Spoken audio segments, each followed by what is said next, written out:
y'all will put up with me again, I'll try to get us through this. I'm going to call the April 14th Cape Fear Public Utility Authority Board meeting to order. And the first thing on the agenda is determination of a quorum. And I need a motion to excuse Mr. Corder. So moved. All in favor say aye. Aye. Opposed? All right, we'll move on to the adoption of our agenda. Do I hear a motion to adopt the agenda? So moved. All in favor say aye. Aye. Opposed? And approval of the minutes, Mr. Hackney. The March minutes are in the packet. Need a motion to approve.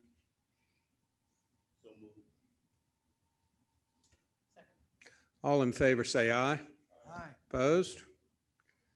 All right, that brings us to our public comments period. Ms. Pope, do we have any speakers today?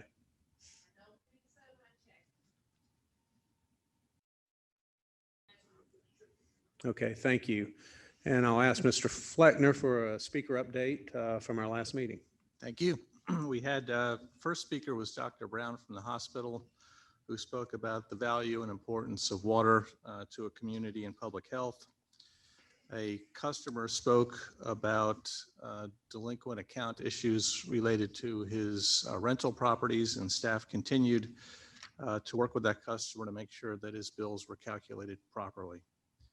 Then we had two speakers who talked about delinquent accounts and the value of customer assistance programs, and no additional follow-up was needed with those speakers. And that was it. All right. Thank you, Mr. Faulkner. Okay, we'll move on to a presentation. And I will need a motion to open a public hearing for a presentation on the SDCs. Mr. O'Grady, thank you. And second? Second, Jonathan. All in favor say aye. Aye. Opposed? All right. Good morning. Recognize John McClain. Good morning. Good morning.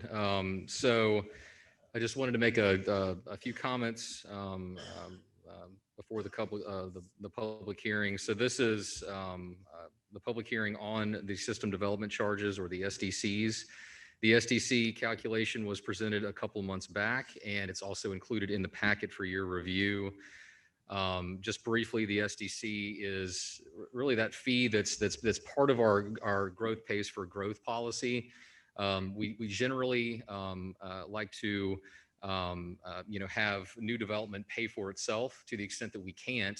This SDC is a way for us to kind of catch things up and allocate those costs to those new customers. So the calculated SDCs, the proposed SDCs for FY22 for water are increasing from the currently in effect SDC by $200 to $2,120. On the sewer SDC, it's increasing $110 to $2,180, and that's on a per ERU basis. The calculation was published to the website back in February, and that's in accordance with the requirement that's in state statute. We received one comment that's included in your packet, and also in accordance with state statute, we're required to hold a public hearing, and that's what we're doing this morning.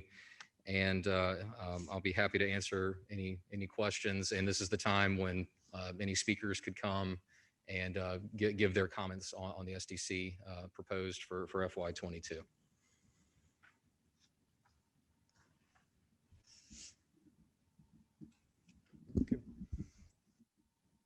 Yes, Mr. O'Grady. John, it's a good presentation. There is that one input we got, and I feel like we need to respond to it, because first of all, he doesn't understand what the SDC is. He thinks it's a rate increase, and it's not. It's payment by people who will join the system in the future. The second thing is he's obviously doesn't understand what we're doing regarding the Gen X issues. So I think we need to respond to him on the timetable, on the filter system, and the cost of construction, and that is in the rate already. It's not going to be an additional cost, and And then it's all subject to recovery from Chemours by litigation. And I would like to see us perhaps work with our public information people and perhaps publish the comment and our response to it, because others may be as confused. If I may, staff did reach out to that person to inform them of what we were doing and what this was about, but we can certainly publish our response to that.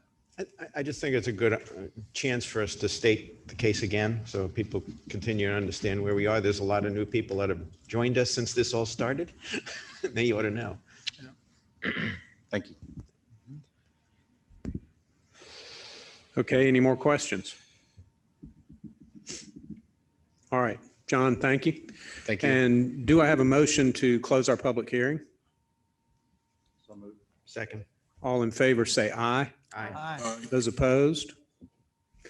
All right, now I need a motion to adopt the fiscal year 22 system development charges. It will be in this year's budget, obviously, but let's go ahead and have the board act on that adoption. I'll move it. Second, Do we have a Mr. second? Jonathan. All in favor, say aye. Aye. Those opposed? All right, thank you very much. And thank you, John, for that presentation. And that moves us to our consent agenda. We have 9 items on today's consent agenda.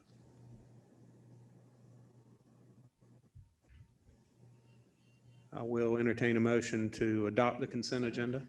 And a second? All So in moved, favor, Mr. say Chair. aye. Aye. Those opposed? All right, that moves our consent agenda. And we will move on to our attorney's report. Ms. Miles? Just briefly, I thought I would bring you up to date on our Court of Appeals case. The record is due this week and we'll be filing briefs in that. And then on our federal court case against Chemours, due to COVID, the period of discovery, unfortunately, has been extended to 2022 in July. So I just wanted to let you know where we were in both of those.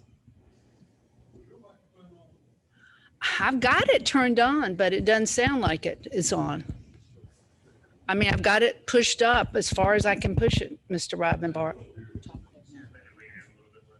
Lean in some more. Is that better? Okay. Would you like me to repeat that?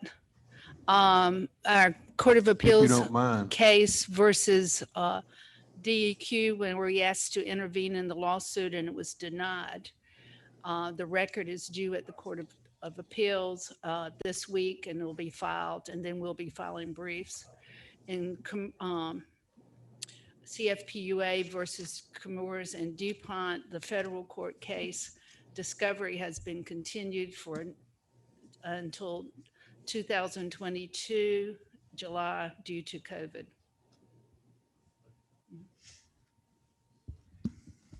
Okay, our next administrative report will be our executive director's report. Mr. Fleckner? Thank you. In your packet, beginning on page 93 and through page 123, you'll find the key indicators report, the environmental report, the safety report, and this month we also have the quarterly CIP report. And if there are questions on any of those, staff or I would be happy to answer them. Mr. O'Grady? I got one, Jim. On the environmental reports on the sanitary sewer overflow pie chart, there was a little slice called ARV. And that's an acronym I'm not familiar with. What is that? Some guy named Arv as a. No. An ARV is an air release valve, and you'll find that on a sewer force main, and occasionally they will leak. We do maintain them and we replace them. But if they leak, they can release some untreated wastewater, and that was related to an ARV, air release valve. Looked like a pretty big piece of the pie this month. Was there something special that happened? Nothing that I recall, but they can release a fair amount of wastewater if they have a significant leak. Okay. But we do have a program to understand their age, replace them as they age, and also to maintain them, make sure they're operating properly. Thank you. Mr. Zappel? Thank you, Mr. Chair. Jim, or maybe Linda, I noted that I guess it was last week that Chemours received a series of notice of violations for their operations, especially their their continued release of PFAS into the Cape Fear River. Does that affect us, or does that affect our suit at all? Or are there any comments on that, or have we, how does this affect us? Excuse me, I think we will be commenting on that. It is what we predicted Yeah. in our lawsuit. So, Jim, you want to add anything about the specifics of? Yeah, and the NOV was related to the on-site treatment systems that weren't functioning properly. And that does affect us in that we continue to see persistent levels of PFAS in our water source. It's not an easy fix. It's not something they can do quickly on their site, which is our argument that they need to come down and help us with our treatment system. And that's why we're working with Linda and the other legal attorneys to hold them accountable. I know And this was an argument we made at the motion to intervene. And was ignored or denied? It was denied. The order was denied to let us intervene. So the fine, in the paper I saw, was $200,000.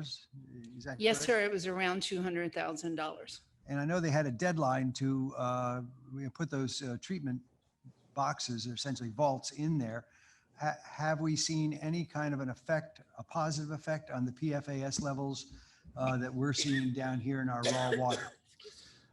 Not a significant effect, and certainly not the result that the state and others had suggested we would see. We still see persistent levels, and of course it goes up and down with the river flow as well.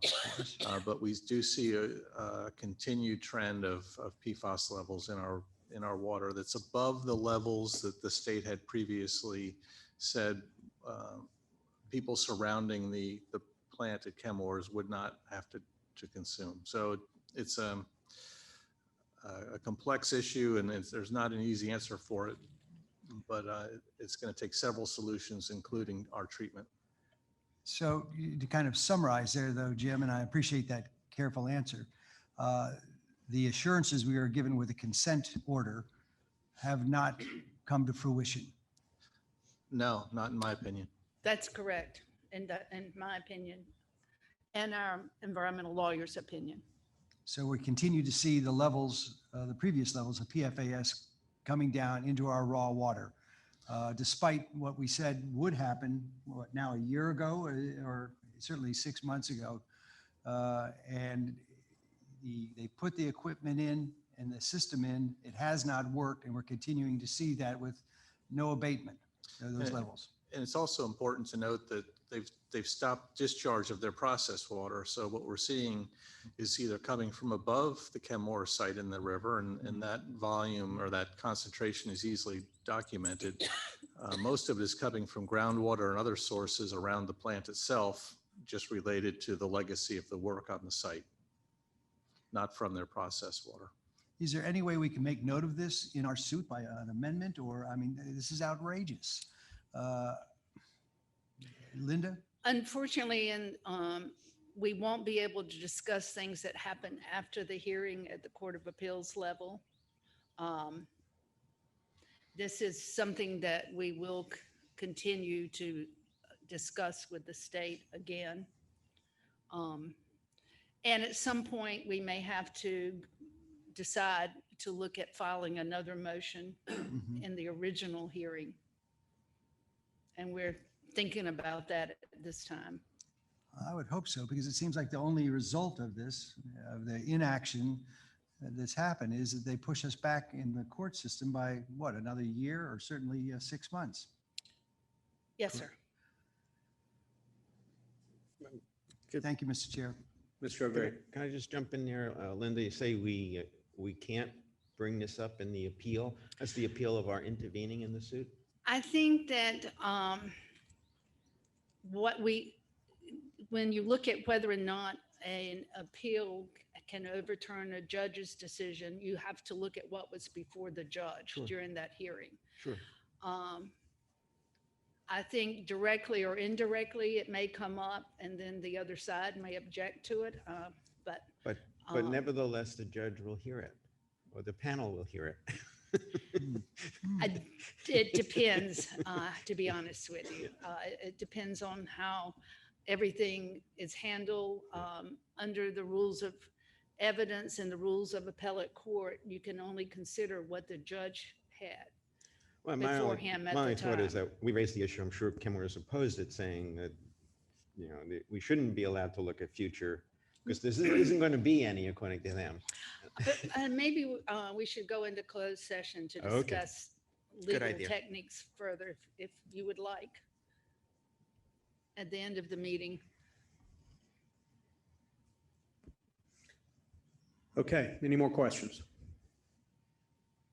Okay, let's move on to our committee reports. Executive Committee met on April 7th. Those minutes are in your packet for your review. And long-range planning, Mr. Sneeden.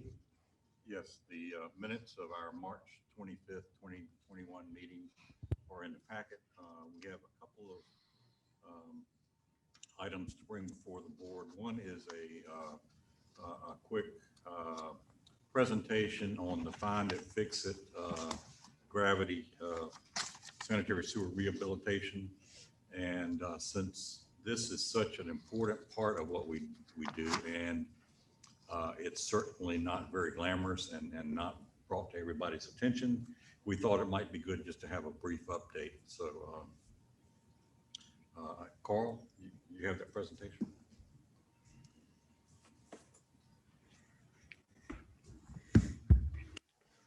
Yes, thank you, Mr. Sneed.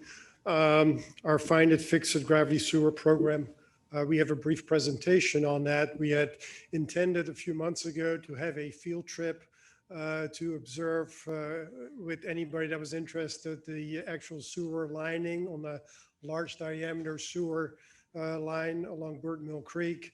Unfortunately, the logistics didn't work out, but staff has produced a great video that I can show here. But to tee that off, first, I just wanted to highlight our gravity sewer rehabilitation program. And I can honestly say that we have a program to deal with this aging infrastructure that we're spending a lot of time on and are very proud of. Everything starts in this program with understanding what it is that we have and what the condition is that it is in before we can prioritize what we're going to repair. So in terms of our inventory, we have a little over 900 miles of gravity sewer mains and close to 23,000 manholes that we monitor as part of this program. And I think we have made tremendous gains since the authority was formed, particularly in the last several years. We have rehabilitated 25 miles of sewer lines. We've inspected nearly half of all of our sewer lines. We completed through a grant from the state a sewer condition assessment of all the sewer lines and manholes here in downtown Wilmington that's the oldest parts of our system. Obviously, we've completed the consent order and we have decreased the volume as well as the number of SSOs that we have reported several times to you. When it comes to aging infrastructure and understanding what we have, this graph shows by date or by decade when our sewer system was, how our sewer system was built. So we know we have in total 915 miles of sewer lines, and those were installed during various decades. And then if you cumulatively add them up, you get that kind of curve. Clearly, it shows a big increase in the 70s. That's when the Clean Water Act came into effect. That's when our treatment plants were built. That's when the sewer really started to take off. But prior to that, everything from the 1900s up to 1945 is all kind of put in one bucket. And we have about 111 miles of sewer lines in our system that are from that vintage that are currently about 70 years old. And if we go with an approach of the age of those assets, they have a life cycle of about 100 years. We have 30 years to address those 111 miles of sewer lines, which Just if you spread it out evenly, we need to address 4 miles every year for the next 30 years. And that's kind of what we're doing as part of our plan currently, to focus on that 111 miles. We've got a great work order system. When we look at all of the work orders for corrective maintenance on our sewer system, so over the last 10 years, we can create a heat map like you see here, with the greener areas being less maintenance required, and the brighter areas, the yellow and the reds, where we spent more maintenance on our gravity sewer system. So these type of heat maps are very helpful to look at not only the age of the sewer lines, but also where are we spending most of our maintenance and our efforts to do corrections to our sewer system. And all that helps us prioritize the work for our rehab and rehabilitation program. We have also other tools, but this one is always very helpful to focus on where can we get the biggest bang for the buck. When we get to that point, that's when we start looking at doing a lining or replacement of those lines. And this video here is a in-house product that Kemi Bellamy and some of our project engineers put together. That is a very good illustration of how lining of sewer works. Afterwards, I have a show and tell sample sitting on my desk. It has not been in the sewer line, but it is a very good sample of the actual finished lining product. And you're more than welcome to take a look at it just to get a feel for how robust it is, because it is a structural liner. So this is about our about 3 minutes of video about sewer lining of a large diameter sewer.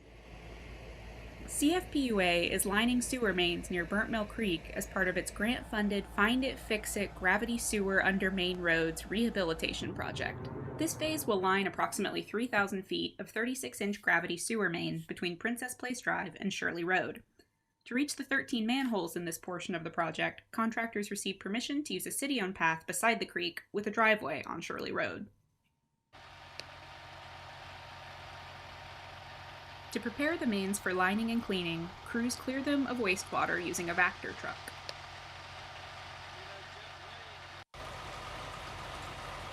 During the lining and cleaning process, wastewater is bypassed around the work area through a 20-inch pressure-rated pipe, which can handle just over 3,300 gallons per minute.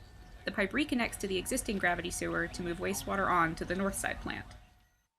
Before liners can be installed, TA Loving's subcontractor, Cajun Construction, uses a remotely operated closed-circuit television system to check the pipes for defects and remove debris. This process is known as televising the sewer mains. Pipes are cleaned with various high-pressure water jet nozzles.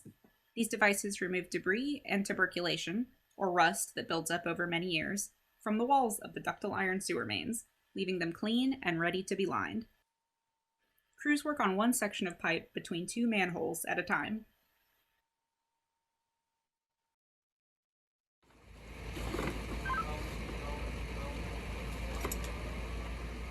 Prior to being installed, the liners are flexible and able to be pulled into position using a winching system.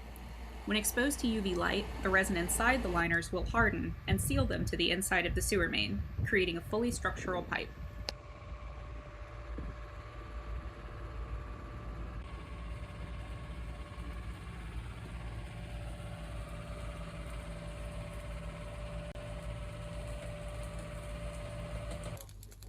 To ensure the liners are properly cured into place, crews must inflate them by pumping air into the liner. This sleeve allows a member of the contractor team to access the work area without losing the air pressure. Next, a remote-controlled device fitted with a camera and high-powered UV lights is placed inside the inflated liner. Crews can use the camera to ensure there are no defects in the liner prior to curing. As it maneuvers through the sewer main, the device's UV lights will cure the liner in place at a rate of roughly a foot per minute.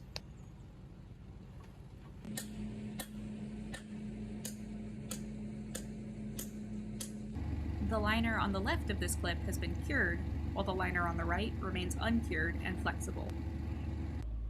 This section of trimmed liner shows what it looks like after curing with UV light. In total, over 7,000 feet of 36-inch liners will be installed at a project cost of $3.9 million. These liners will extend the lifetime of sewer mains for a minimum of 50 years.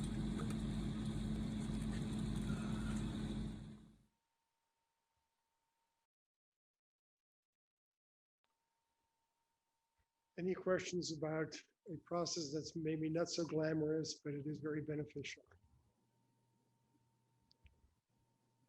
Mr. Chair, this is one of the coolest things I've seen all year.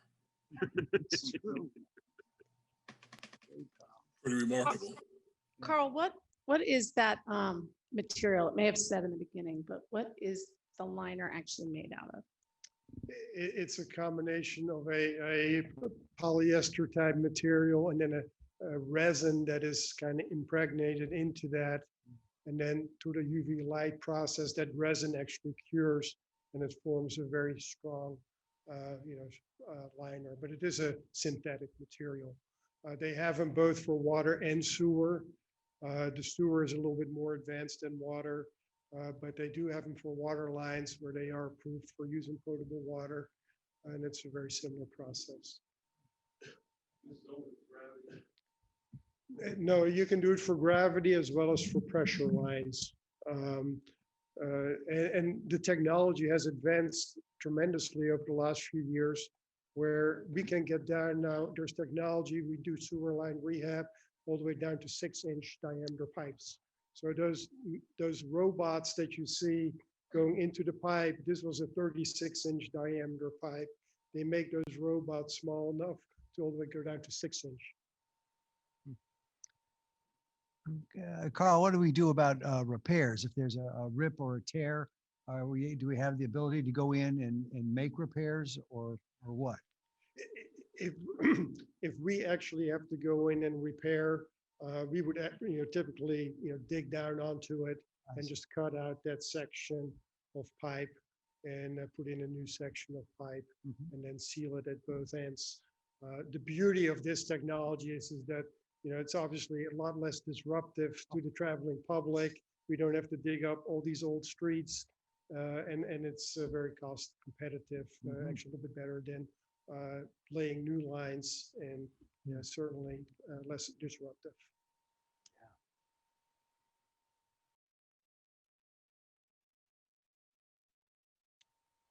Thank you. We spend about 50% of our capital improvement budget every year, and into the future on rehab and rehabilitation. And so when we see the headlines in the paper, I think infrastructure has been mentioned recently, and how it's failing and nobody's doing anything about it. Well, I don't think that's true at CFPUA, because our staff has done a tremendous job of figuring out what needs to be fixed and putting it into a long range program where we can make yearly fixes and do it cost effectively. And I think they really deserve our thanks and recognition for that. No other comments. We also have the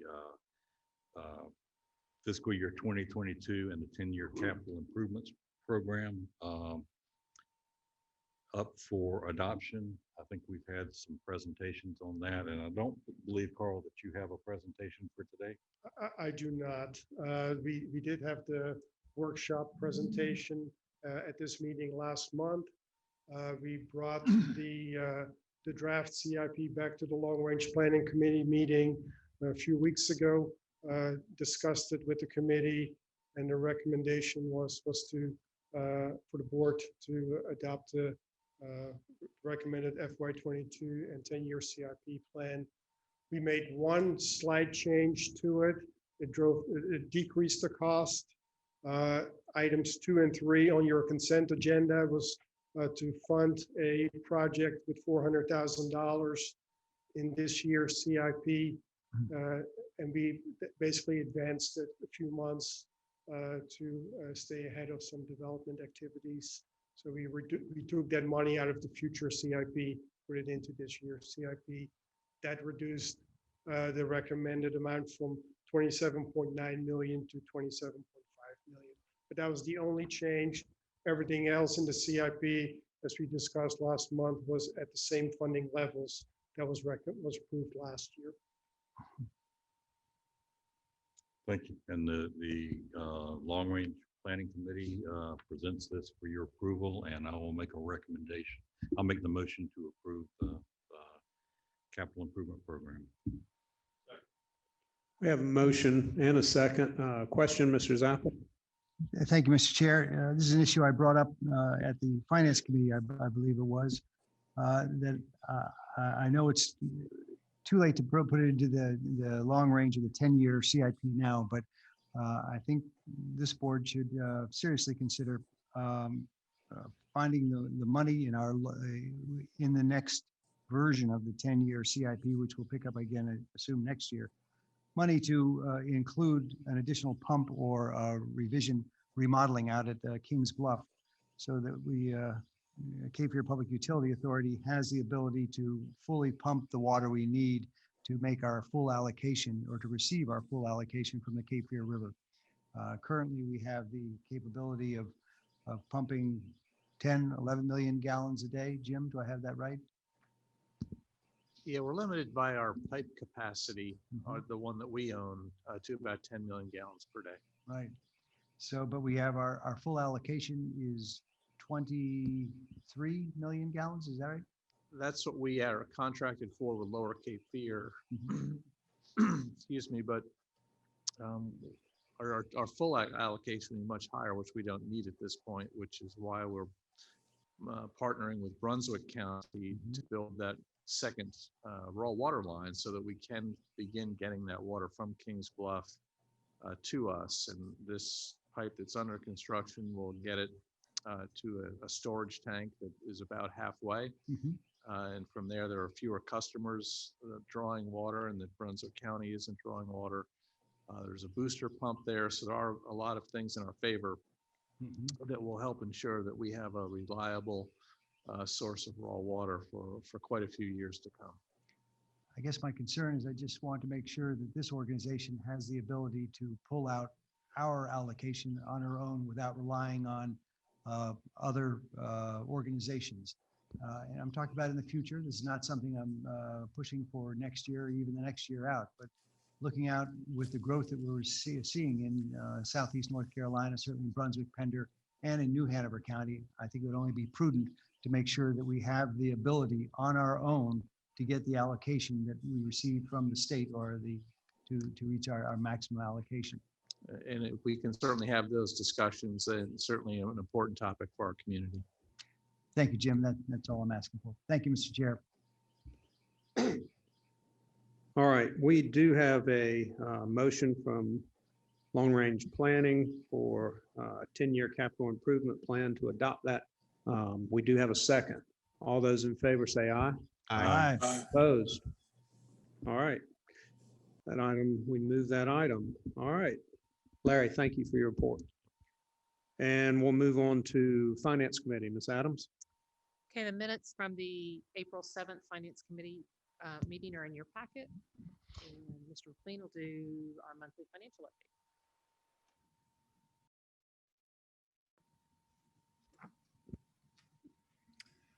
Morning.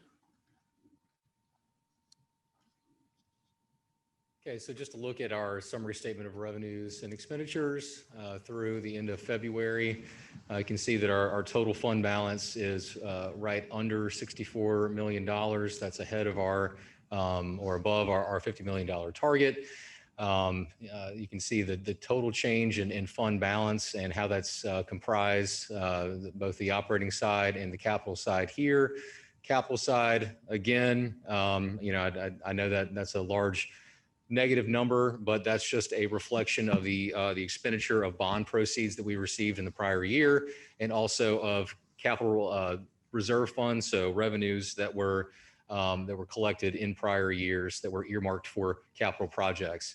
On the operating side, we saw another large debt service payment hit in February, and that is why you see this about $2.2 million negative number in terms of the change in fund balance for the operating side.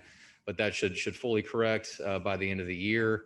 Again, any surplus or deficit is really a function of how revenues perform compared to the budget.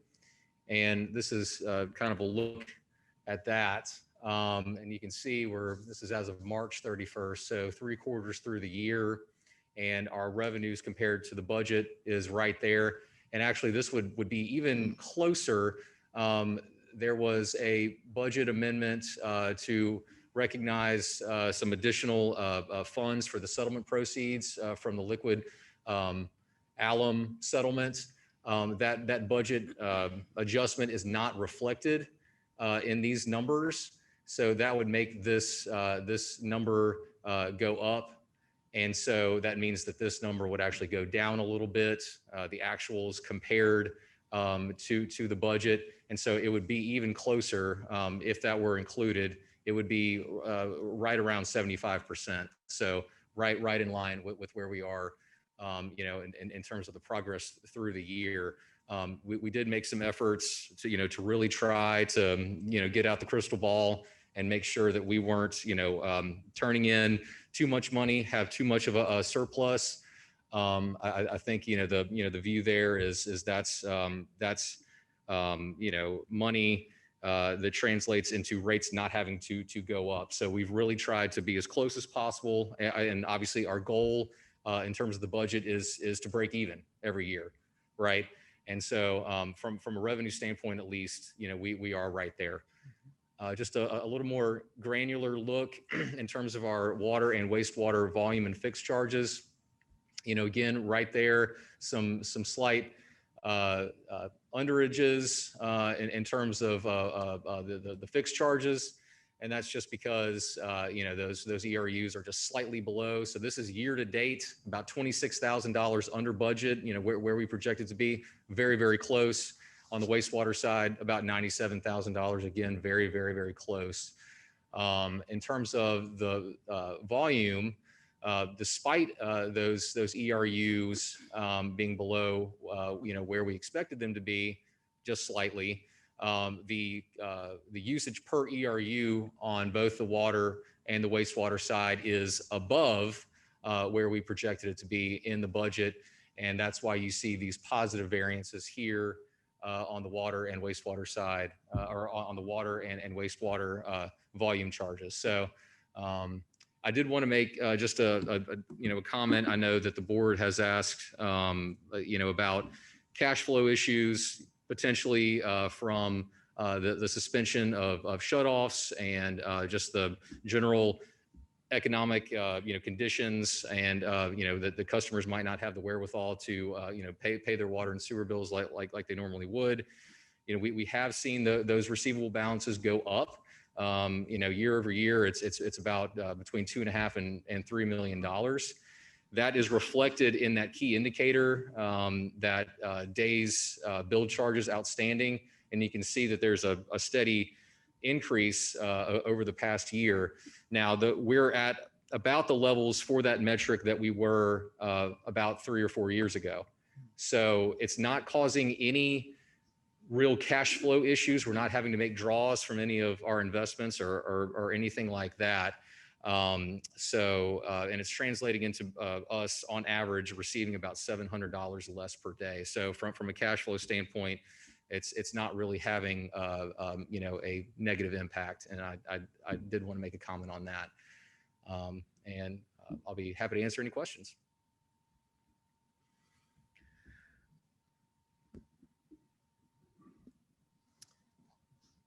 All right, thanks, John.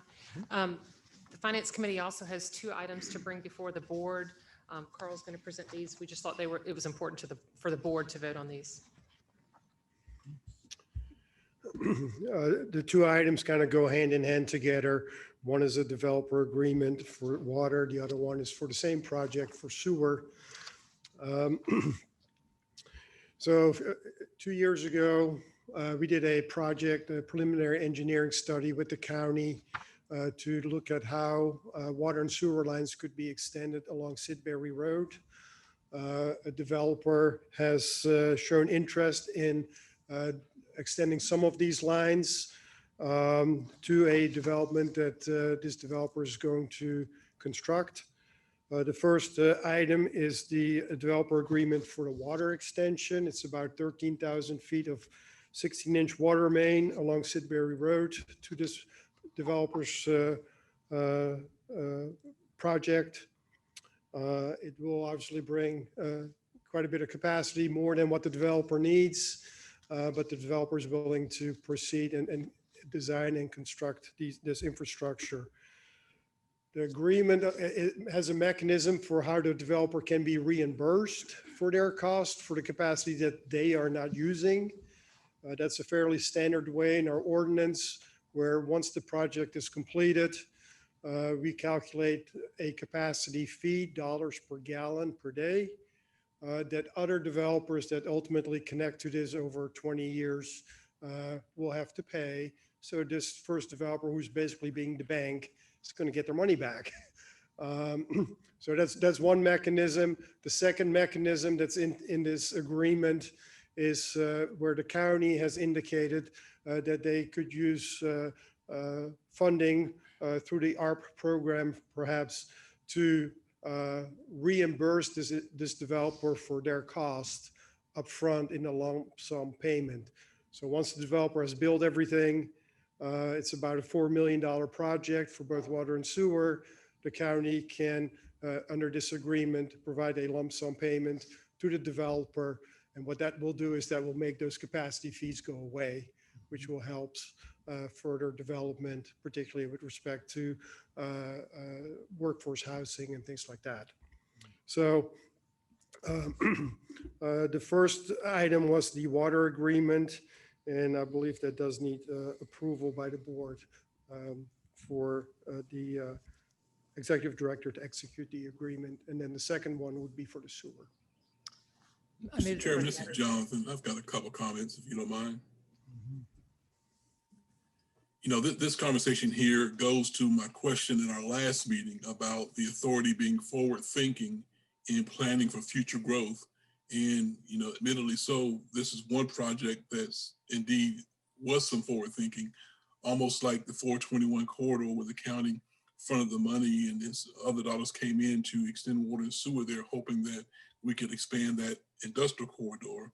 And again, I encourage the leadership of the authority, the staff that is, to start being more forward thinking and looking at how do we, again, further extend water and sewer to that part of our county that we know is going to be developed, that's not developed now, and have a system in place. Even if we partner with the county to finance that, you still have to have the personnel infrastructure and the means and mechanisms to indeed put those lines in place.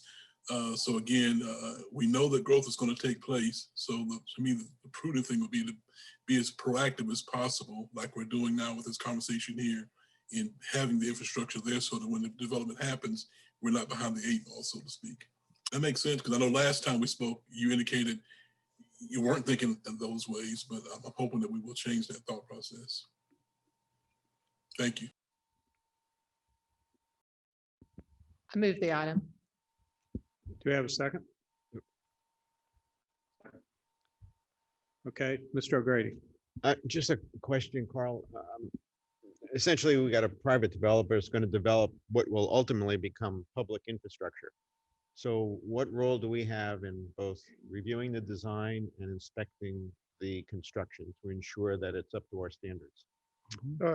Certainly, the developer has to comply with all of our standards. We review the design process, the plans that they have prepared to make sure that they comply with our standards. The developer will then do the procurement and the bidding on that. Once construction starts, our inspectors will inspect the infrastructure the same way we inspect all the infrastructure. And when it is completed, we do a final inspection and conveyance to the authority, such that it's really treated the same as all other infrastructure with respect to our standards. Okay, thank you. Mr. Chairman, I have a quick question.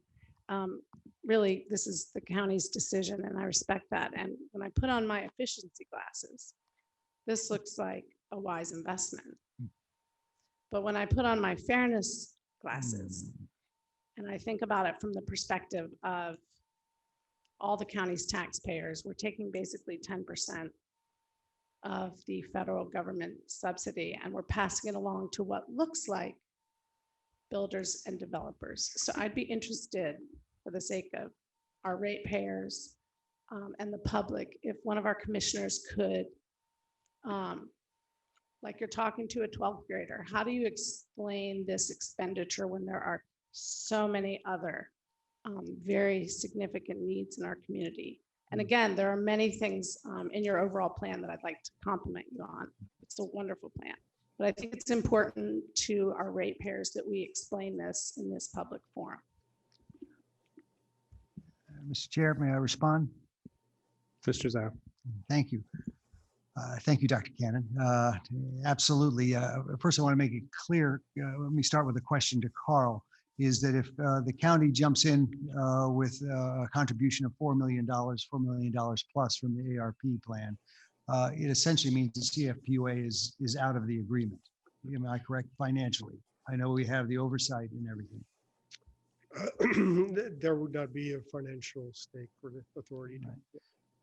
So Dr. Cannon's comments are correct, is that the county's contribution essentially will benefit by the community by running water and sewer 12,000 or 12,800 feet along Sidbury Road. We know Sidbury Road is an area that's already been targeted for tremendous growth in the northern part of our county. So it benefits the community by having some control for the county of putting that money into it. The $45.4 million coming from the American Rescue Plan, yes, this represents about 10%. One of the factors that's controlling the use of that money is that the money that comes from that pot, let's call it, has to be spent by December of 2024. This project happens to line up with being already designed, ready to go, and can be completed by 2024. It's my personal preference that we would continue the county and working with CFPUA along Sidbury Road to provide more infrastructure along the way, which will give us more leverage, frankly, on creating affordable housing, the type housing product that would go in there, as well as workforce housing all along Sidbury Road. That is where we're going to see a lot of the dwelling units that we're going to need, that we have already identified. We know we have the in-migration happening along that corridor. On a parallel track, we also have road improvements that need to happen along there. And we know that NCDOT does not have the money at this time, even though they have it in their long range. By long range, I mean by 2045 in their budget to make those road improvements. That's going to do nothing for us, because the in-migration we're looking at is we're talking about in certainly the next 10 years, in some cases the next 5 years. So this is it's not a perfect plan, but it advances that water and sewer infrastructure in an area we know is of high growth, and allows the county to have some influence on that, on the type of housing that will go in there. In this particular case, we're dealing with a large national builder, D.R. Horton, who this project will benefit to move that project along. Does that help explain? I want to chime in as well. Sure, Jonathan, go ahead. The other commissioner on the board here, we've had a long conversation for a long time about housing affordability. We just had a presentation by the Joint City County Task Force at our last meeting, along with a presentation by realtors in regards to the lack of housing affordability within our community, and the fact that we're going to grow tremendously over the next several years. And one of my major concerns that I've talked about a long time is how do we keep students at UNCW Cape Community College that are graduating in our community if they can't afford to live where they work. Looking in Charleston, South Carolina, you have so many people that are driving 30, 40, 50 miles away to come work in Charleston because they can't afford to live in Charleston. And we as a community have got to figure out how do we invest, number one, and that's why I keep pushing CFPUA to get in the game. How do we address the lack of housing affordability here in our community? I just wrote an offer for a client yesterday on a home that's under 200. And I think we're probably the first offer in. However, the listing agent said we're taking all offers and we'll present the highest and best offer on Thursday, which means that we probably need to up our offer even more above list price than we've already done. And there's so many people that are losing out on opportunities to buy homes because of the cost. So if we can do anything like we did partnering with Habitat for Humanity and providing water and sewer infrastructure off of Gordon Road, we're giving them 15 acres of land in Wrightsboro to build more affordable housing, anything that I think the local governments can do to enhance that housing stock is going to benefit the entire community, because then companies like Castle Branch is bringing in jobs paying $45,000, $50,000 a year. Their employees have somewhere to live, and they can live right within the community that they work in. So those are some of my thoughts. Mr. Chair, if I could add one more thing that I forgot in my comments too, I think is really important, is that without the county's involvement in this, in this case, the developer could simply pay for what their capacity that they need for, in this case, D.R. Horton needs. The county, by jumping in, is quadrupling, am I right, Carl, the amount of capacity that we're going to put in those lines. It's a huge amount. So that preparing for the future to continue the capacity on down Sidbury Road. Without the county's involvement, again, the developer could only pay for the limited amount that they need. So it's preparing for the future and kind of really jumping us along Sidbury Road. And Rob, that's how the county funded its water and sewer in Castle Hayne. If you look at every water and sewer project in Castle Hayne, Wrightsboro area, it's all been developer driven, number one, but then the county will come in and subsidize to upsize the pipes to indeed bring more capacity in as future development took place in those areas. So this is a part of what we've done many years ago as well. This includes also fire flow for those areas as well, which will a life safety issue, guarantee it. Mr. Chair. Yes, Mr. Brigg. Carl, I hear you say workforce housing.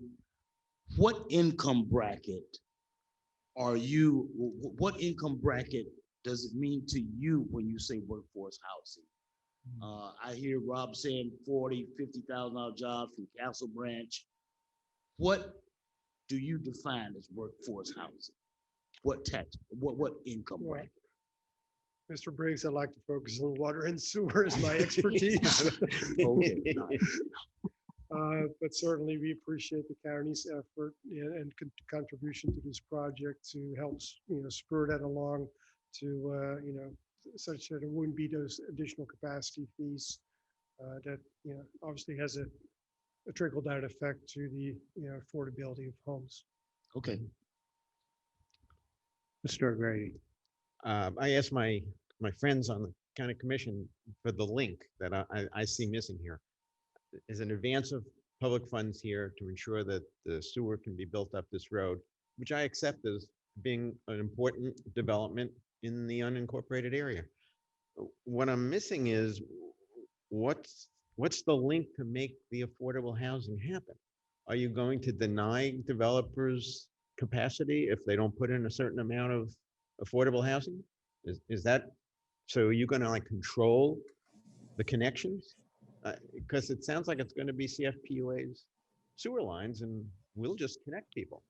So where's the link that's going to create affordable housing? And I think the question that Hollis was asking is, are we talking about truly affordable housing, or are we talking about what's called workforce, which is 80 to 120% of area median income?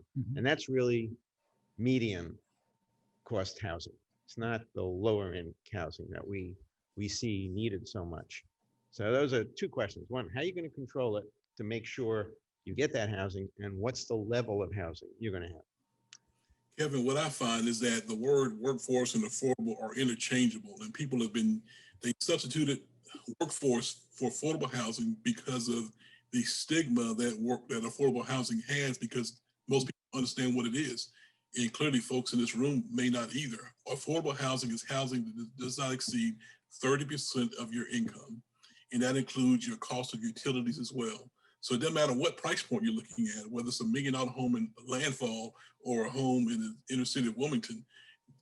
The criteria is 30% of your income, including the utilities. So my concern is having houses that are definitely priced under $300,000 for sure, but if we can get things priced under $250,000, that teacher can afford to buy something in that price point, as opposed to not. That's my vision for what I call affordable housing. The first house that my wife and I bought here in 1994, brand new construction by Bill Clark Homes, we paid $80,000 for. Those kind of homes don't exist here in our community anymore. But again, when you look at the salaries that are being paid here, for your average sheriff's deputy starting somewhere under $40,000 a year, I'm sure your police officers are somewhere in the same price point. What can they afford to buy in our community? So if we can incentivize projects where the developer's not paying for water and sewer, just like what happened with the old Duff Meadows was in the city of Wilmington, where now you have Sunset South and the lots were given. So therefore a buyer could come in and buy a brand new home, minus $35,000, $40,000 for paying for that lot. It makes it a lot more affordable. And I sold a home in that neighborhood to an assistant principal who became a principal for our school system because it worked for him and his family. So those are my thoughts as a realtor anyway. Mr. Chair, if I could also add some comments to that. You certainly can, but let's try to stick to water and sewer. Because these are all great comments, Yeah. but these really are social issues and county issues where we also play a part. But I want to keep our comments around water and sewer, which is what we're supposed to deliver. Thank you, Mr. Chair. And indeed, I'll do that and keep my comments brief as well. Director O'Grady, to your point of how will this in real life result in some kind of negotiating with these developers? The reality is that all of this growth along Sidbury Road is going to require rezoning. And if we're supplying the infrastructure or are participating in that, we also have the rezoning lever, I guess, that we can have. Because right now, the land along there, that corridor there is basically zoned R15 and R20 with some light industrial as well. And all of that to be for the projects that have been brought forward are going to need to be rezoned into an R5, R7, or R10 higher density and all of that. And that's where the negotiating can happen as to what kind of product or housing product would go in there. It was because we're looking beyond single family homes, apartments, townhomes, condos, duplexes, triplexes, all of which come with a lower, more affordable cost. That's the short answer to that. And I'll be more than happy to talk with you afterwards about that, but that's certainly on our radar. Thank you for your patience, Mr. Chair. You're right. Let's get back to water and sewer, all of which plays into this conversation. Mr. Sneed. Yes, just a quick question so that I understand. Excuse me. Under this new agreement, the developer will pay the cost of, will continue to pay the cost of, say, an 8-inch line to serve their development. And the county will be paying the reimbursement on top of that cost. Is that correct? But there will still be developer buy-in if all this goes through. The way the agreement is structured, you're essentially correct. That the developer puts in what they need, and then it's upsized because we all recognize the future, and we don't want to run a second line for the future. So the delta to upsize is then funded through other means. The only caveat on this here is maybe that up to $4 million that the county is willing to contribute essentially pays for everything. So that would be paying for the developer's portion also. Correct. If that's what the county decides to do. Okay. Okay. Thank you for your comments, your concerns, obviously things that we need to address going forward. But we have a motion and a second from finance to move the water portion of this agreement. All those in favor say aye. Aye. Those opposed? No. Okay. right, the next item on the agenda is the corollary for the sewer that goes along with this. Thank you. All right. Finance moves the motion. Do we have a second? Second. All in favor, say aye. Aye. Aye. Those opposed? No. Okay, motion passes. All right. Lastly, for the Finance Committee, item number 5 on the finance agenda, we've got an update to the budget, but no, I don't think we have a presentation. The slides are in your packet just for review. There was a slight modification, a slight decrease to the budget of like $68,000. Still no rate increases, but that's just in there for your review, and we'll continue the budget process with it coming forward to the board in June. All right. Thank you, Ms. Adams. All right, that brings us to our next committee, sustainability. Ms. Cannon. Thanks very much. Yep. The minutes from our last meeting are included in your packet. We continue to focus on affordability, my pet issue. And we expect to have some things to bring to you in the future, but not today. Thanks so much. All right, thank you so much. And we will move on to Communications Committee. Mr. O'Grady. The Communications Committee met and communicated, and the minutes are enclosed. Thank you. All right, any old business to come before the board? Acting Chair. With regard to the non-payment or forgiving or deferring payment on water and sewer bills to CFPUA, it's piling up. And I'm wondering, how is this going to affect when all this, the dust settles and we get back to some semblance of normalcy? How is this going to affect the landlords on rental properties? I mean, it's building up, and I know it's already beginning to happen. Some landlords, I know there was one recently owns a large mobile home park. He's got all of his trailer slots metered and nobody's paying, and he's paying the entire note. And of course, they're not paying rent either because that's been put on hold. So how are we going, is that something that we can plan on, or how we're going to make it somewhat palatable to these landlords? Because I mean, it's going to be a big ticket, and we lay it back on them when the tenants don't pay. Is that something we've thought about, how we're going to address that? Mr. Pleckner.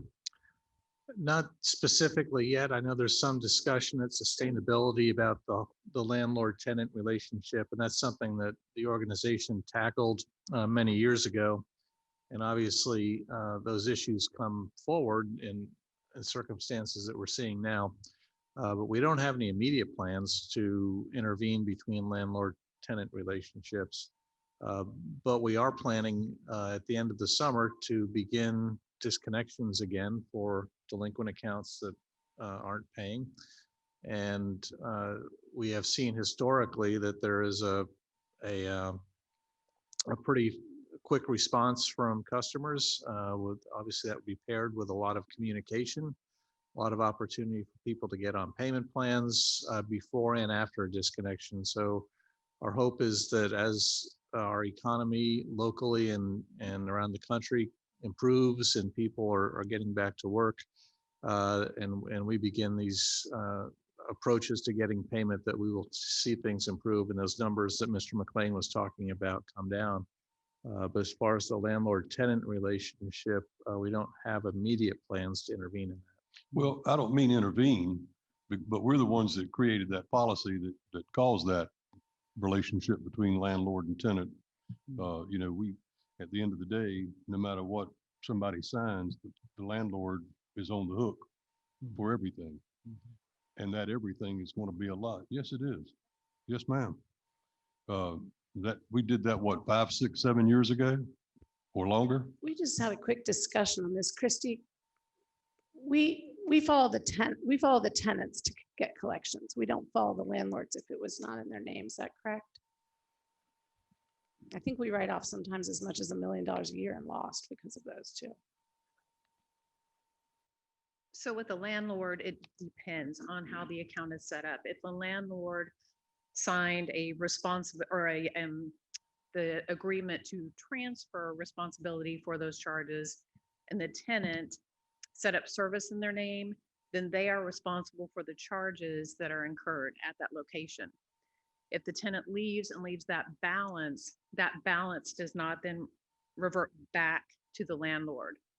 The services and charges at the time that the tenant moves out, those services and charges would then revert to the landlord from the time that the tenant moved out until a new tenant takes over the services.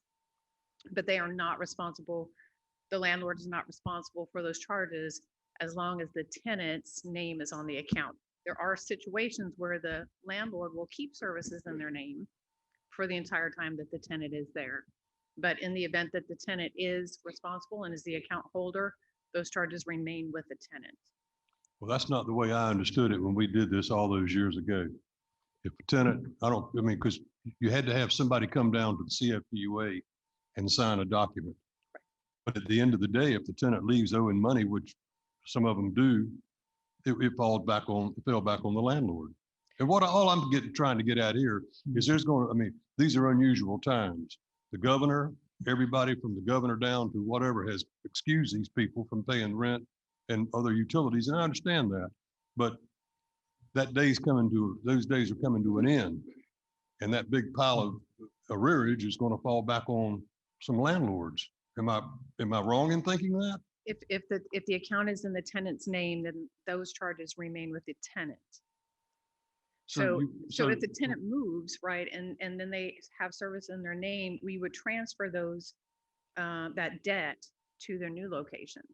But the landlord would not be responsible for those charges as long as the account was in the tenant's name for that period that those charges were accrued. But if that tenant doesn't relocate in within the CFPUA nation, then eventually if they go unpaid, we would turn them over to collections. And if they do not pay through that mechanism, then those would be written off after a certain amount of time. okay. I'd like, where is that policy written? Because I have that question coming to me now. Sure. I can send it to you, the link to you. Thank you. Mhm. Thank you very much. Mr. Zappa.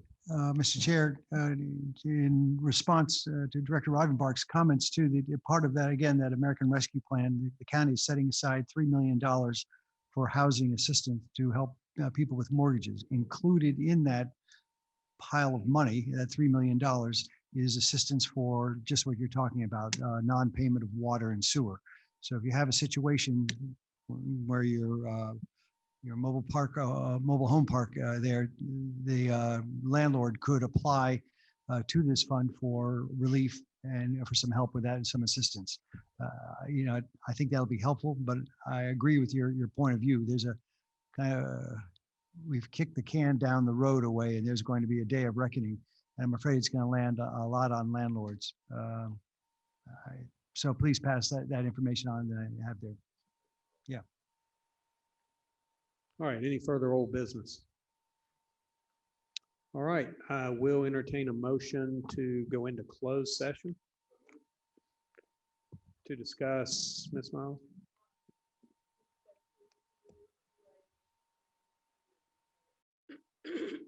All right, and we have a second. All in favor, say aye.